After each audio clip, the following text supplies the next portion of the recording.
ناظرین، کیا آپ جانتے ہیں یہودی حضرت عزیر علیہ السلام کو خدا کا بیٹا کیوں مانتے ہیں؟ اور اللہ تعالیٰ نے حضرت عزیر علیہ السلام کو 100 سال تک کی نیند کیوں سلایا؟ اور جب وہ 100 سال کے بعد اٹھے تو انہوں نے دنیا کو کیسا پایا؟ آج ہم آپ کو حضرت عزیر علیہ السلام کے بارے میں ایسے حقائق بتائیں گے جنہیں سن کر آپ دنگ رہ جائیں گے۔ لہٰذا آپ سے گزارش ہے کہ اس قیمتی ویڈیو کو آخر تک لازمی دیکھیے گا۔ تو آئیے چل کر اس خوبصورت موضوع کا آغاز کرتے ہیں۔ حضرت عزیر علیہ السلام حضرت ہارون علیہ السلام کی اولاد بنی اسرائیل کے انبیاء میں سے تھے۔ اللہ تعالیٰ نے آپ کو حضرت سلیمان علیہ السلام کے بعد اور حضرت ذکریا علیہ السلام سے پہلے مبعوث فرمایا تھا۔ یہ 6 صدی قبل مسیح کی بات ہے، جب بنی اسرائیل کی سرکشی، نافرمانیاں اور مشرکانہ حرکتیں حد سے زیادہ تجاوز کر چکی تھیں۔ ہر طرف ظلم و جبر، فساد اور لوٹ مار کا بازار گرم تھا۔ اللہ تعالیٰ نے اس زمانے کے پیغمبروں کے ذریعے بنی اسرائیل کو متنبہ فرمایا کہ اپنی ان کبھی حرکتوں سے باز آ جائیں، ورنہ گزشتہ قوموں کی طرح انہیں بھی عذاب الہی کا سامنا کرنا ہوگا۔ بار بار کی تنبیہ کے باوجود جب ان پر کوئی اثر نہ ہوا، ان کی بدعمالیاں روز بروز بڑھتی چلی گئیں، تو قوم عمالقہ کا ایک ظالم و سفاک بادشاہ جس کا نام بخت نصر تھا، بابل سے ایک بڑی فوج کے ساتھ آندھی و طوفان کے طرح راستے کی حکومتوں کو پامال کرتا ہوا فلسطین کی طرف بڑھتا اور تھوڑے ہی عرصے میں اس کی اینٹ سے اینٹ بجا دی۔ تورات کے مطابق 40,000 سے زائد علماء قتل کر دیے گئے، یہاں تک کہ وہاں تورات کا ایک بھی عالم زندہ نہ بچا۔ اس کے ساتھ ہی بخت نصر نے بنی اسرائیل کے 80,000 افراد کو قیدی بنایا اور انہیں بھیڑ بکریوں کی طرح ہنکا کر بابل کے لے گیا، جن میں حضرت عزیر علیہ السلام بھی شامل تھے، جو اس وقت 9 عمر تھے۔ بخت نصر کے حکم پر اس کی خون خوار فوج نے بیت المقدس میں حضرت سلیمان علیہ السلام کی تمام باقیات کو تباہ و برباد کر دیا۔ عظیم الشان محلات کھنڈرات میں تبدیل کر دیے گئے۔ ہیکل سلیمانی میں موجود وسیع و عریض اور نادر و نایاب کتب سے مزید کتب خانہ جلا کر راکھ کر دیا گیا، جس میں تورات کے اصل نسخے بھی تھے۔ نیز کے تابوت سکینہ بھی کہیں غائب کر دیا گیا۔ تورات کے مطابق اللہ تعالیٰ نے اس ظالم و جابر بادشاہ پر عذاب نازل کیا اور اس کی شکل مسخ کر دی گئی۔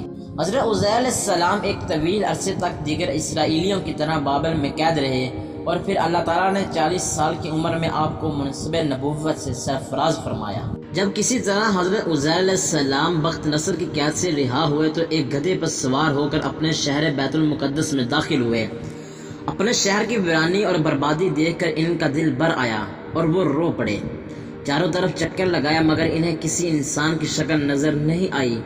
ہاں، یہ دیکھا کہ وہاں کے درختوں پر خوب زیادہ پھل آئے ہیں جو پک کر تیار ہو چکے ہیں، مگر کوئی ان پھلوں کو توڑنے والا نہیں ہے۔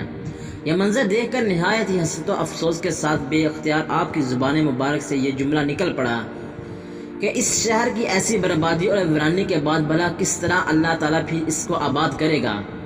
پھر آپ نے کچھ پھلوں کو توڑ کر تناول فرمایا اور انگوروں کو نچوڑ کر اس کا شیرہ نوش فرمایا۔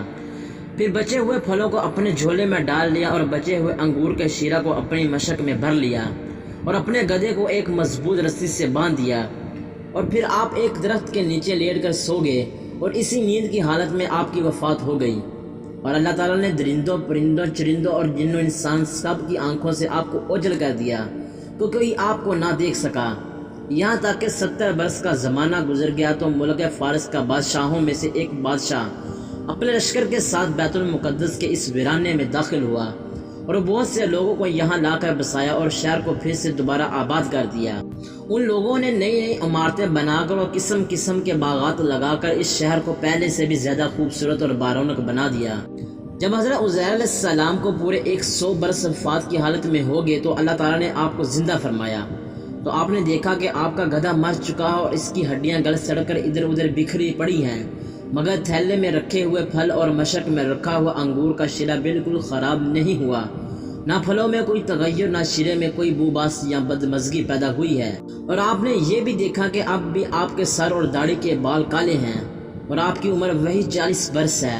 آپ حیران ہو کر سوچ بچار میں پڑے ہوئے تھے کہ آپ پر وہی اتر پڑی، اور اللہ تعالیٰ نے آپ سے دریافت فرمایا کہ اے عزیر علیہ السلام، آپ کتنے دنوں تک یہاں رہے ہیں؟ تو آپ نے خیال کر کے کہا کہ میں صبح کے وقت سویا تھا اور اب عصر کا وقت ہو گیا ہے۔ یہ جواب دیا کہ میں دن بھر یا دن بھر سے کچھ کم سوتا رہا۔ تو اللہ تعالیٰ نے فرمایا کہ نہیں اے عزیر، تم پورے 100 برس یہاں ٹھہرے رہے ہو۔ اب تم ہماری قدرت کا نظارہ کرنے کے لیے ذرا اپنے گدھے کو دیکھو کہ اس کی ہڈیاں گل سڑ کر بکھر چکی ہیں اور اپنے کھانے پینے کی چیزوں پر نظر ڈالو کہ ان میں کوئی خرابی اور بگاڑ نہیں پیدا ہوا۔